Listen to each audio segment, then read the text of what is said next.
Facebook connects people. It's what they do. And they know real, meaningful connections happen on safe, secure platforms. That's why they build tools that give you more control and help keep you safe online, like Privacy Checkup. Access your information. And their industry-leading AI that detects harmful content faster. Learn more about how their tools protect their communities and the work ahead at about.fb.com/taking action. This podcast is intended for mature audiences. Listener discretion is advised.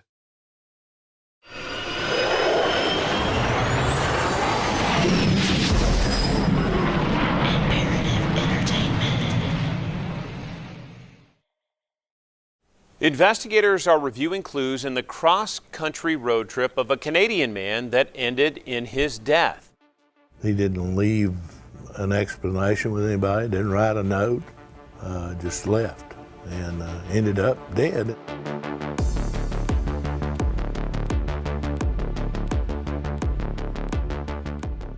Blair Adams was a 31-year-old Canadian man. In 1996, he was found dead in Knoxville, Tennessee, thousands of miles away from his home. He died from a blow to his stomach, most certainly caused by someone else. Scattered around his body was almost $4,000 in cash, in multiple currencies, and $2,000 in gold and jewelry. In the days before his death, Adams demonstrated increasing paranoia and thought someone was trying to kill him, but never said who or why. The events leading up to his death made no sense at all.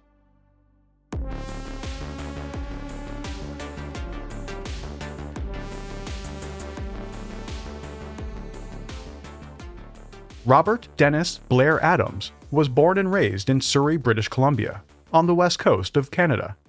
His friends and family said he was a friendly, optimistic young man. He worked as a foreman at a construction company and seemed to enjoy his job. But in early 1996, people close to him started seeing a change in his personality. He had mood swings and bouts of anxiety. He was short-tempered. He wasn't sleeping. Adams was a recovering alcoholic who attended AA meetings for 2 years, but he suddenly stopped showing up. His mother questioned him about the changes in his behavior. All he said to her was, "I don't think I should tell you about it," and nothing else.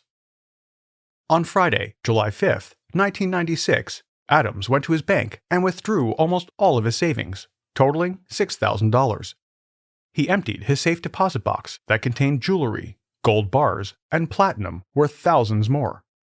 He then drove his red Chevrolet Chevette 4 hours to visit his uncle in Courtenay, BC, out on Vancouver Island. His uncle wasn't expecting him and was not at home. 2 days later, on Sunday, July 7th, Adams tried to board a ferry headed from Victoria, BC to Seattle, Washington, but he was stopped by U.S. immigration officials. They were understandably suspicious of a young man traveling with such a large amount of cash. They suspected he might be a drug trafficker. When questioned, Adams told border officials he did not have a criminal record. When they ran a check, however, they discovered previous convictions for drugs and assault, so border officials denied him entry to the United States. Forced to turn around, Adams headed back home to Surrey. Along the way, he visited a friend in Vancouver. She later told police that Adams had seemed depressed. That evening, he arrived at his mother's house. When his mother, Sandra, saw her son, she knew something was very wrong. His behavior over the past few weeks had been extremely out of character, but now he seemed paranoid. He told Sandra, "Someone's been spreading rumors about me," but refused to elaborate any further. The next morning, Monday, July 8th, Adams packed his bags and left his mother's house. It was the last time she saw him alive.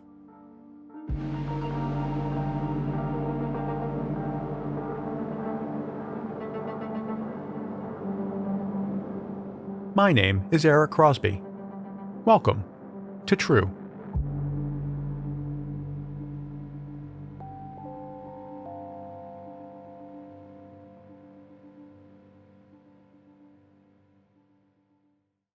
Adams went to his workplace and quit. He didn't even bother collecting his last paycheck.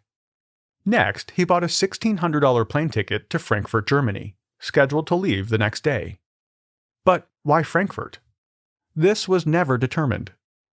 Adams had lived there for 4 months a couple of years earlier, working for his stepfather's construction company. He started dating a woman he'd met there, and authorities hypothesized that he might be heading to Germany to see her again.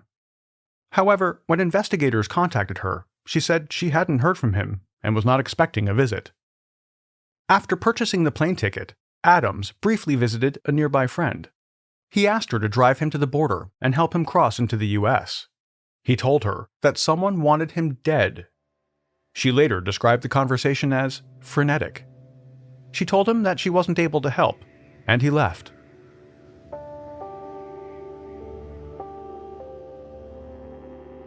Before sunrise on July 9th, Adams was found near the Canadian-U.S. border. He was trying to cross on foot.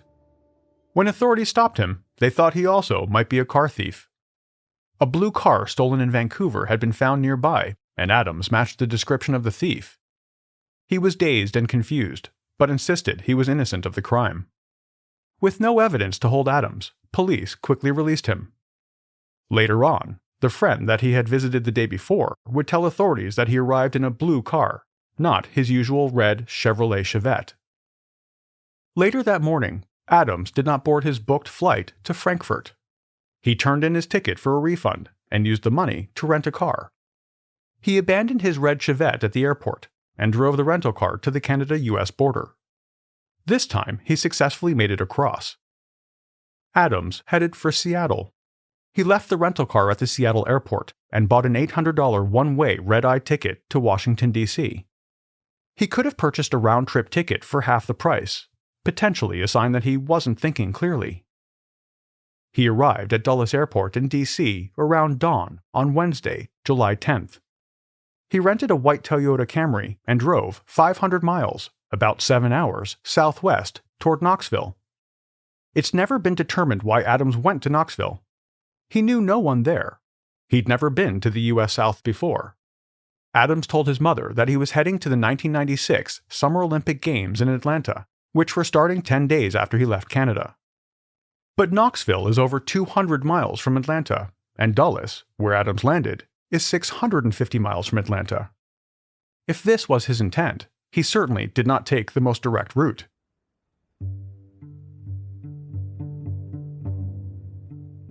On the drive from Dulles to Knoxville, Adams had a minor traffic collision. In a small town in Virginia, he backed his rented Camry into someone's vehicle. The collision only caused minor damage, but he did the right thing and stopped. The other motorist later told police that Adams seemed nice, but was in a hurry. Blair arrived in Knoxville in the early evening on July 10th. Just before 6 p.m., he stopped at a gas station. He told the attendant that he was having problems and couldn't start his car. The attendant called a mechanic, who quickly diagnosed the problem. Adams was trying to start the Camry with keys to a totally different car. He was trying to use the keys from the rental car he drove from Vancouver to Seattle. The mechanic later told a local newspaper that he didn't appear to be messed up, he didn't appear to be on drugs, but his mind wasn't functioning correctly for some reason. The mechanic suggested that Adams check his pockets. As he pointed out, if he got the car to the gas station, he had to have the keys somewhere. But he refused to look. The mechanic said, "I thought he was nuts." He was bound and determined that he had the key he needed for that car. With little else he could do to help, the mechanic had the Camry towed to a repair shop and gave Adams a lift to the nearby Fairfield Inn. In the same interview, the mechanic said Adams got out of the car and walked off without his luggage. The mechanic took it to him and then headed home. Once at the hotel, Adams's strange behavior continued. The clerk at the desk remembered him vividly because he walked in and out of the lobby 5 times over the course of an hour before he booked a room. In an episode of Unsolved Mysteries, the clerk said the best way to describe him would be paranoid, nervous, agitated, expecting someone to come in on him, though there wasn't anybody there. The entire bizarre scene was captured on the hotel's CCTV. Adams eventually booked a room and paid with $100 in cash. Instead of going to his room, however, he immediately left the hotel. The room was never used, and Adams was never seen alive again.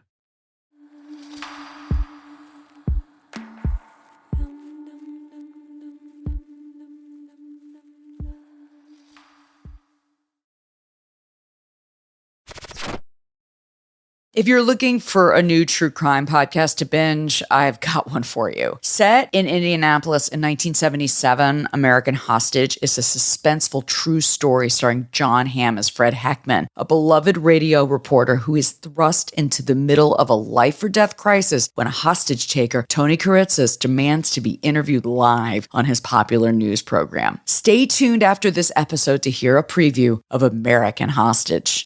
Geico asks, how would you love a chance to save some money on insurance? Well, of course you would. After all, who doesn't love a great deal, right? And when it comes to great rates on insurance for all the things in your life, Geico can help. Like with insurance for your car, truck, motorcycle, boat, and RV. Even help with homeowners, condo, or renters coverage. You could save even more with a special discount when you bundle your coverages. Plus, the easy-to-use Geico mobile app available 24-hour roadside assistance and more. And choosing to switch to Geico becomes an easy choice. Switch today and see all the ways you can save with great rates and discounts. It's easy. Simply go to geico.com to get a rate quote or contact your local agent and get started seeing how much you could save. Streaming exclusively on Fox Nation, Tucker Carlson Originals. It's the show with stories other media outlets just won't touch. In 2020, Los Angeles County voters elected a lunatic to be the county's prosecutor. He has deliberately unleashed the most violent criminals in our midst, turned Los Angeles into a third world war zone. Now, Tucker Carlson reveals the consequences behind George Gascon's ideology. People who break the law are celebrating. Tucker Carlson Originals, Suicide of Los Angeles. Streaming now on Fox Nation. Sign up at foxnation.com.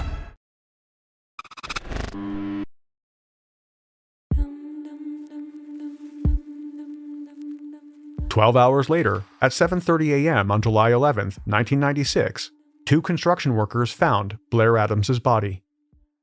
The construction site where he was found was about half a mile from his hotel. He was found naked from the waist down. His pants and socks were inside out, as if they had been pulled off him. His shirt was ripped open. One of his shoes was found under his head. The other was nearby.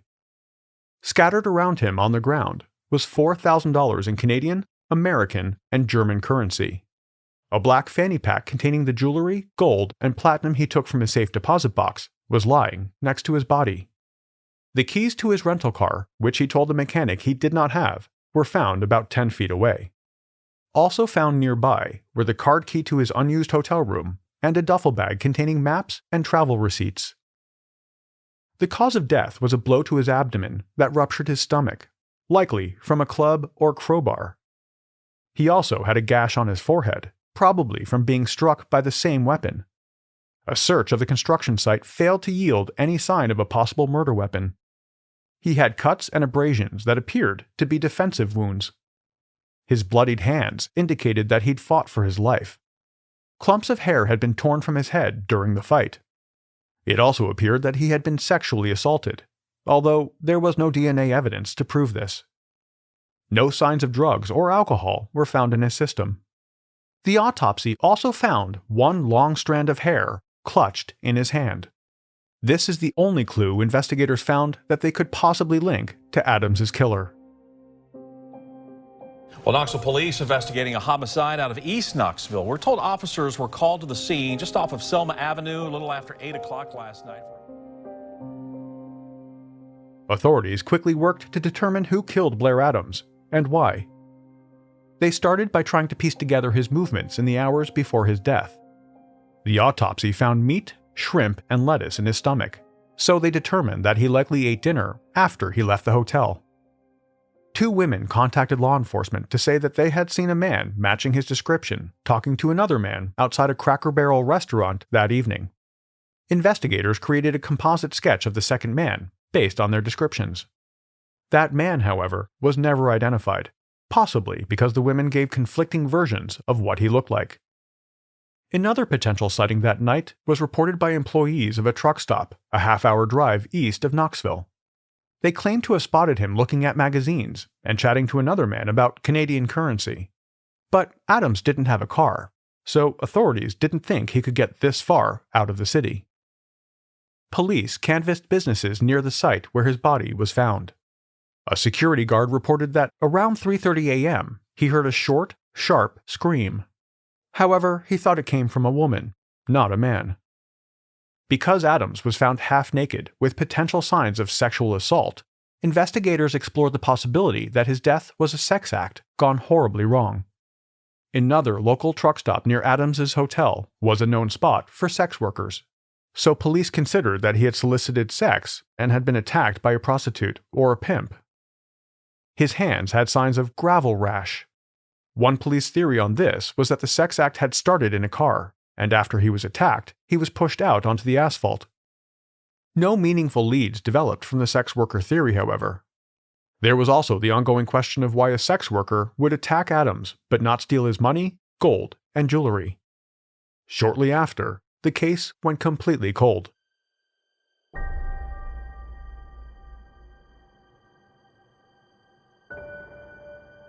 It's been 25 years since Blair Adams died. The lead investigator on the case, Knox County Sheriff Jimmy Jones, called his death the most interesting and strangest case in his entire 38-year career so far. It's certainly a case with more questions than answers. Adams's movements and behavior were increasingly erratic and bizarre. He told his friends in Canada that people were trying to kill him.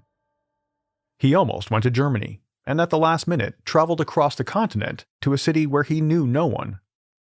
There was almost no physical evidence at the crime scene. None of his possessions were stolen. These facts make this case a tough one to crack.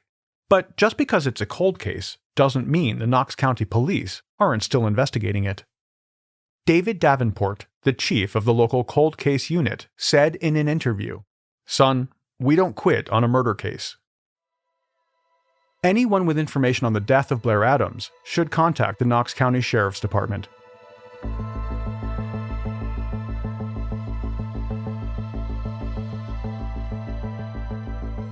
Blair Adams isn't the only one whose last days sparked more questions than answers. When John Parsons Wheeler III, a well-known Washington, D.C. insider, was found dead in a Delaware landfill on New Year's Eve, 2010, investigators would quickly realize this was not a typical case. Thanks, guys. This is a Fox News alert, and Happy New Year. We have got breaking news on a high-profile murder mystery. Right now, police are trying to piece together clues in the death of this man. John Wheeler had a long and illustrious career of service to our country. John Wheeler, known as Jack to those who knew him, was no stranger to Washington politics. He served as a former White House aide to not just one, but 3 different presidents. His credentials did not stop there.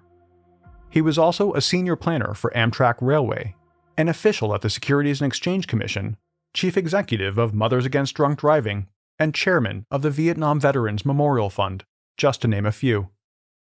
The circumstances of Wheeler's death were strange enough, but it's the events leading to his disappearance that created the most confusion. 2 days before his body was found, he was captured on CCTV cameras in Wilmington, Delaware, walking into a parking garage. He can be seen speaking with a garage attendant. Nothing strange about that. But what did seem strange is the fact that he was wearing only one shoe and did not have a coat in the cold winter weather. He explained to the attendant that he had been robbed and that his briefcase had been stolen. I was closing down the garage, and an older guy, he came knocking on the window. He's saying that he just wanted to come in and get warm before he paid for his ticket.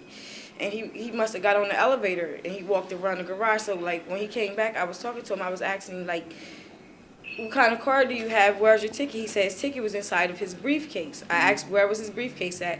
He said his briefcase was stolen. He wasn't slurring. There was no blood. He wasn't staggering. He was just like kind of like shuffling along. What really struck me as being odd was that he didn't have a coat on and he had his shoe in his hand. He didn't ask me to call the police. I asked him if he needed money or anything. He said no. He didn't look homeless. After failing to locate his car, he left. The vehicle would later be found at a different parking garage. Later the same day, he walked into a nearby pharmacy and approached the pharmacist. He asked if he could get a ride, but when the employee said he would call a taxi, Wheeler left. The next day, he was seen on several security cameras loitering outside a few office buildings. It was close to 8:30 p.m., and witnesses said that he was acting lost and confused. He was approached by several people offering assistance, but he declined the help and left the area, no longer visible on surveillance cameras. 14 hours later, his badly beaten body was discovered in Wilmington's Cherry Island landfill. His body was initially left in a garbage dumpster 15 miles away from Wilmington in Newark, Delaware. Authorities are not sure how he made it to Newark without his car, or if he was alive when he got there. On the following day, December 31st, 2010, the dumpster containing his body was emptied and the contents transported to the Wilmington landfill. John Wheeler, the driving force behind the Vietnam Veterans Memorial and former White House and Pentagon aide, was found dead on New Year's Eve, buried in the trash. A crime that seems to get more baffling with every new clue. When police arrived, they noted the condition of his body and determined that his cause of death was blunt force trauma. The 66-year-old had sustained lethal blows with an unknown object. Robbery was ruled out almost right away, as Wheeler was still wearing his expensive Rolex watch and ring. No further evidence was left at the scene, leaving detectives with little to go on. At the time of his murder, Wheeler was working for a defense contractor specializing in cybersecurity. Theories emerged that his death was somehow connected to his high-level security clearance, and that it was likely a professional hit job. Adding fuel to this theory was the fact that on the same day as his body was discovered, his home was broken into. Police were unable to find the intruder, however, which only added to the ongoing mystery. This had to be a professional hit job. I got my last email from Jack on the 21st. Other people have gotten them on Christmas Day. And he had a very large electronic footprint. He put out hundreds of emails a day, perhaps. And he had lots of connections. Most of the well-known correspondents in the D.C. area knew him, had worked with them.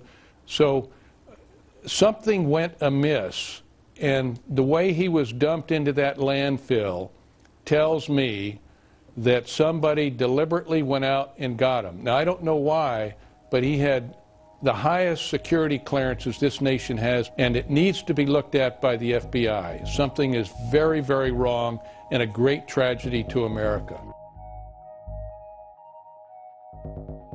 Another theory surrounding his death stems from a disagreement with his neighbor. According to investigators, the neighbor was building a new house that was going to block his view of the nearby park and river.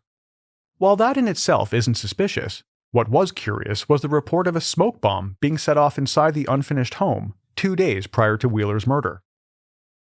Like all theories surrounding this case, nothing ever came of it. Over a decade later, just like with the case of Blair Adams, investigators are no closer to solving the mysterious death of John Wheeler. There's a disconnect between him being in the dumpster and that behavior that we see in the hours before he disappeared. I think the association is with the odd behavior that you're seeing. When people do suffer from organic problems, you have to understand that they behave in bizarre ways that can happen very quickly. And it is entirely possible he crawled into the dumpster himself in his demented state. So we may never know the truth about what happened to John Wheeler.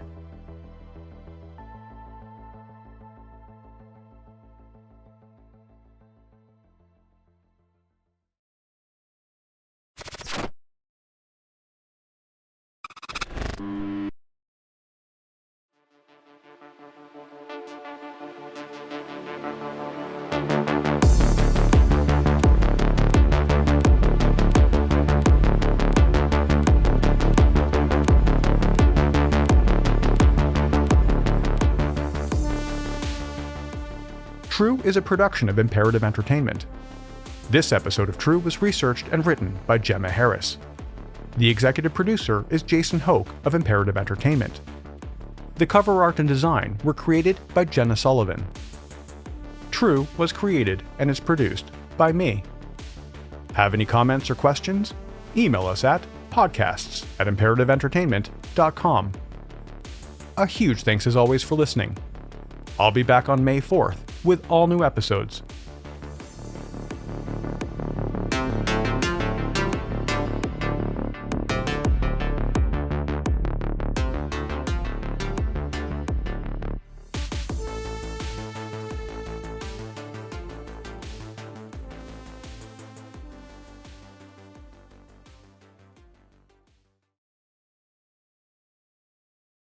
As promised, here's a preview of American Hostage. And while you're listening, follow American Hostage wherever you get your podcasts, or you can binge all 8 episodes right now on Amazon Music. This podcast is based on a true story. He says he had been planning this for 4 years, according to my information here. Did he come in with a shotgun? Evidently, he made a bad real estate deal and he's going to settle it. Looks like we're going to be here quite a long time. Good afternoon, I'm Fred Heckman with WIBC. Tuesday, February 8th, 1977. For me, there are 3 tenets of journalism. 1, don't make it personal. 2, don't pick a side. And 3, don't become the story. I broke all 3 of those in the span of a single phone call. Hello, WIBC. This is really Fred Heckman. Yes. We got something developing downtown. Something developed? You're going to help me straighten this out for me, Mr. Heckman? You want an interview? Yes. The WIBC News Division speaking directly to the hostage taker is a disaster. What they're doing right now is character assassination. He doesn't trust the system. He's a psychopath. He needs an outlet. You can't go down. He does have a background in explosions. Anything you say, anything you do, will get this guy's head blown off. Every hour that goes by, the hostage becomes less of a person, less of a human. Do you have a wife and family, Fred? I sure do, Tony. Let's say somebody said, we're going to take your car, we're going to take your house, we're going to take your wife, we're going to take your children. Would you be ready to kill Heckman? Well, Would you be ready to kill Heckman? I'd be awfully mad, sir. American Hostage is an Amazon original and criminal content production starring John Hamm. Follow American Hostage wherever you get your podcasts, or you can binge all 8 episodes right now on Amazon Music and Wondery Plus.